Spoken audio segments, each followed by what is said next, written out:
কি গো, এই গরমে আজকের দুপুরের মেনুতে তোমাদের কি কি আছে? চলো আজকে আমি কি কি খাচ্ছি তোমাদের সাথে শেয়ার করি। এখন না রিচ খাবার খেতে একদমই ভালো লাগছে না। আজকের মেনুতে আছে হচ্ছে কলমি শাক ভাজা, ডাল সেদ্ধ আর পটল আলু দিয়ে মাছের ঝোল। বিশ্বাস করো এর স্বাদের কোনো তুলনা নেই। আর সেদিনকে মাছের ঝোলটা এত ভালো হয়েছিল, আর মাছটাও না ভীষণ ফ্রেশ ছিল।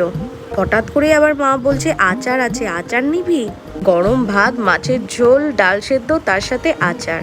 এই গরমে কিন্তু হালকা পাতলা খাবার খাওয়াই ভালো। আচ্ছা, তোমাদের দুপুরের মেনুতে ঠিক কী কী আছে অবশ্যই কিন্তু আমাকে কমেন্ট করে জানিও কিন্তু, হ্যাঁ। আর মাছ যদি ফ্রেশ হয় তাহলে যেমন করেই রান্না করো না কেন সবগুলোই খেতে ভালো লাগে। চলো, আমার তো দুপুরে খাওয়া দাওয়া কমপ্লিট। আমি কিন্তু তোমাদের কমেন্টের আশায় বসে আছি। তো চলো, টাটা বাই, আবার দেখা হবে তোমাদের সাথে নেক্সট কোনো শর্টসে।